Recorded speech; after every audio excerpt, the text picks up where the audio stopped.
ও বিশাল আকাশের মালিক, বিশাল জমিনের মালিক, বিশাল মরুভূমির মালিক, বিশাল পাহাড়ের মালিক, লৌহে মাহফুজের মালিক, বাইতুল মামুরের মালিক, সিদরাতুল মুনতাহার মালিক, লৌহে মাহফুজের মালিক, বিশাল আরশের মালিক।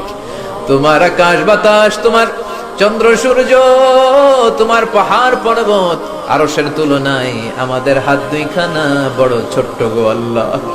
ছোট দুটি হাত পেতে বুক ভরা আশা নিয়ে তোমার শাহী দরবারে এই গহীন রাতে তোমার পেয়ারা বান্দাদেরকে নিয়ে ভিক্ষুকের মতো, নাদানের মতো, মূর্খের মতো হাত তুললাম। আমাদের হাত দুইখানা কবুল আর মঞ্জুর করে দাও। আকাশের নিচে জমিনের উপরে আমাদের চেয়ে বড় কোনো গুনাহগার আর দ্বিতীয়টা নাই। এমন কোন গুনাহ নাই যে আমরা করি নাই, সগীরা কবিরা, জেনে না জেনে, ইচ্ছায় অনিচ্ছায়, শিরকে বেদাতি, বন্ধুর পাল্লায় পড়ে, শয়তানের ধোঁকায় পড়ে হাজার হাজার গুনাহ করেছি। তোমার দরবারে আমরা ক্ষমা চাই, তওবা করলাম, আমার জীবনে গুনাহ করব না। রব্বুল আলামিন আমাদের মাসুম বানিয়ে আমাদেরকে তুমি মাফ করে দাও।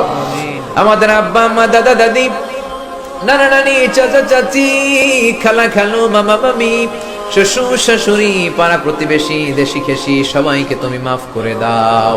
আমাদের যত আত্মীয় স্বজন 3.5 হাত কবরের বাসিন্দা, তাদের কবরগুলোর জান্নাতুল ফেরদাউসের বাগান বানিয়ে দাও। রব্বুল আলামিন, জানি না আমার কোন ভাইয়ের এখানে আব্বা বেঁচে নাই, কোন ভাইয়ের আম্মা বেঁচে নাই, কোন ভাইয়ের দাদা বেঁচে নাই, কোন ভাইয়ের দাদি বেঁচে নাই, কোন ভাইয়ের নানা বেঁচে নাই, নানি বেঁচে নাই। এমন হতে পারে রে মাওলা, আব্বা আম্মা, দাদা দাদি, নানা নানি কেউ নাই। রব্বুল আলামিন, কত কষ্ট করে মাথার ঘাম পায়ে ফেলে বাবা আমাদেরকে মানুষের মতো মানুষ বানালো রে মাওরা। নিজে খায় নাই, আমাদেরকে কোনোদিন না খাইয়ে রাখে না। বাবা নিজে পরে নাই, আমাদেরকে না পরিয়ে রাখে নাই। ঈদ আসলে নিজে নতুন জামা কিনে নাই, আমাদেরকে নতুন জামা না দিয়ে রাখে নাই। জানি না কোন ভাইয়ের বাবার কবরে, কোন ভাইয়ের মায়ের কবরে দাউ দাউ দাউ দাউ করে জাহান্নামের আগুন জ্বলে। জানি না কোন জনম দুঃখিনী মায়ের কবরটা দাউ দাউ করে জ্বলে। কত কষ্ট দিলাম দুঃখিনী মা, মার কলিজার মাঝখানটাতে লাথি মেরে দুনিয়ায় আসলাম। আমার মা অজ্ঞান হয়ে পড়ে রইল, আবার জ্ঞান ফেরার পর আমারে কোলে তুলে নেয়। সবাই বলল 10 মাসের কষ্ট এত তাড়াতাড়ি ভুললি কেমনে?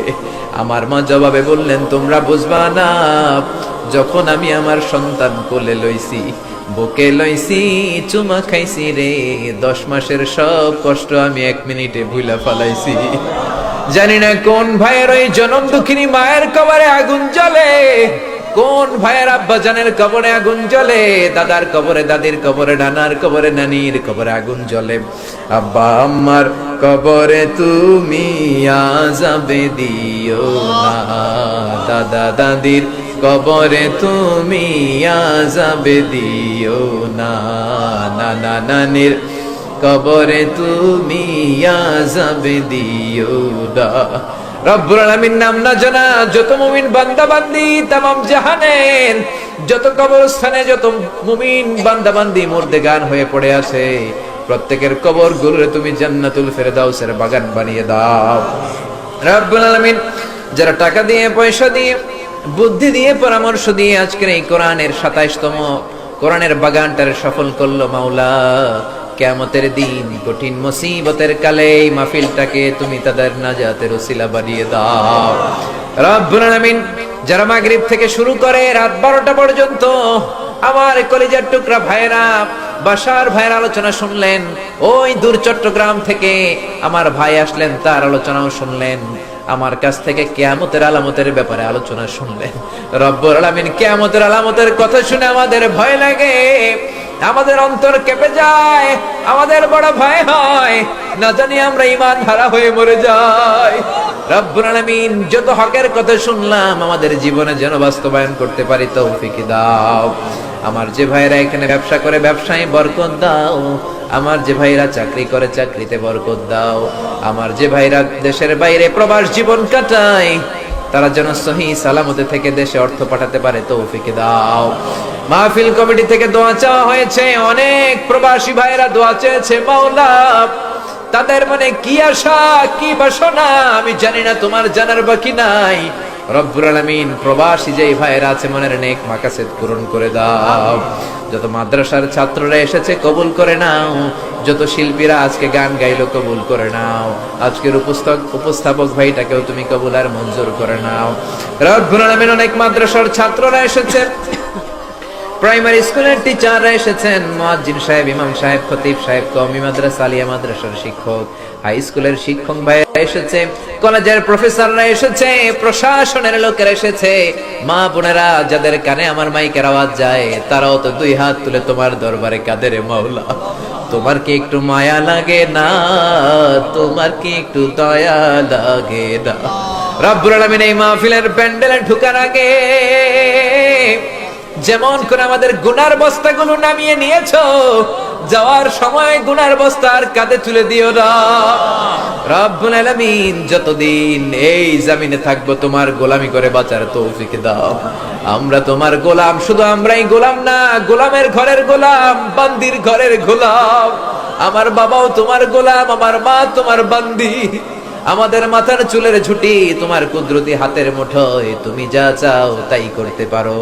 আমার প্রাণের ভাইয়েরা কোরআনের প্রেমে প্রেমিক হয়ে দুনিয়ার কোন আকর্ষণে নয়, মহাবিশ্বের মহাগ্রন্থ আল কোরআনের প্রেমে আকর্ষিত হয়ে রাত 12টা পর্যন্ত চোখের পানি ছেড়ে তোমার দরবারে হাত তুলে রেখেছে। মাওলা, আমার সবগুলো ভাই আর বোনদেরকে তুমি কবুল আর মঞ্জুর করে দাও। এলাকার যুবক ভাইদেরকে তুমি সাইয়েদনা ওমরের মতো, হামজার মতো, খালিদ ইবনে ওয়ালিদের মতো কবুল আর মঞ্জুর করে নাও। এলাকার মা বোনদেরকে ফাতেমার মতো, আয়েশার মতো, আসিয়ার মতো কবুল আর মঞ্জুর করে নাও। এলাকার প্রত্যেকটা ফ্যামিলিকে তুমি জান্নাতি ফ্যামিলি হিসেবে কবুল আর মঞ্জুর করে দাও। রব্বুল আলামিন যারা কোরআনের কথা বলতে যে এই দেশে মাজলুম, তাদের তুমি হেফাজত করো। যতদিন বাঁচি হকের কথা যেন বলতে পারি, কোরআনের হক কথা যেন ছড়িয়ে দিতে পারি, তুমি তৌফিক দাও। কয়দিনের হায়াত নিয়ে এসেছি আমাদের কেউ জানা নাই, জানি না কোন দিন মালাকুল মাউতের হাতে ধরা পড়ে যায়, জানি না কোন দিন ওই মসজিদের মাইকে বলা হবে অমুক এলাকার অমুক ভাই আমাদের মাঝে দুনিয়ায় ডাক, জানি না কোন দিন কাফনের সাদা কাপড় দিয়ে আমার দেহটারে পেঁচ দেয়া হবে। এই দুনিয়ায় আসার একটা সিরিয়াল আছে, যাওয়ার কোনো সিরিয়াল নাই। আসার সময় তুমি দাদা পাঠাও, তারপরে বাবা, তারপরে ছেলে, তারপরে নাতি, কিন্তু যাওয়ার সময় মাঝে মাঝে দাদার আগে নাতি চলে যায়, যাওয়ার সময় মার আগে মাঝে মাঝে মেয়ে চলে যায়। শুধু অসুস্থরাই মরে না, সুস্থরাও মরে যায়। শুধু বৃদ্ধ বৃদ্ধারা মরে না, মাঝে মাঝে দেখি যুবক যুবতীরাও মরে যায়। হসপিটালের শুধু রোগীরাই মরে না, মাঝে মাঝে শুনি ডাক্তাররাও মরে যায়। রব্বুল আলামিন কয়দিনের হায়াত নিয়ে এসেছি জানি না, যতদিন বেঁচে থাকি কোরআন মেনে, বিশ্বনবীর সুন্নাহ মেনে চলতে পারি তৌফিক দাও। আমার এই বাংলার জমিনের উপর তুমি তোমার খাস রহমত আর বরকত নাজিল করো। এই বাংলার 56,000 বর্গ মাইলের প্রতিটা ইঞ্চি মাটিকে তুমি কোরআনের ঘাঁটি হিসেবে কবুল করে দাও। মৃত্যুর পূর্ব মুহূর্তে ওই বিশ্বনবীর শেখানো মধুর কালিমাটুকুন জপতে জপতে ঈমান নিয়ে যেন আমরা সবাই বিদায় নিতে পারি। লা ইলাহা ইল্লাল্লাহু মুহাম্মাদুর রাসূলুল্লাহ সাল্লাল্লাহু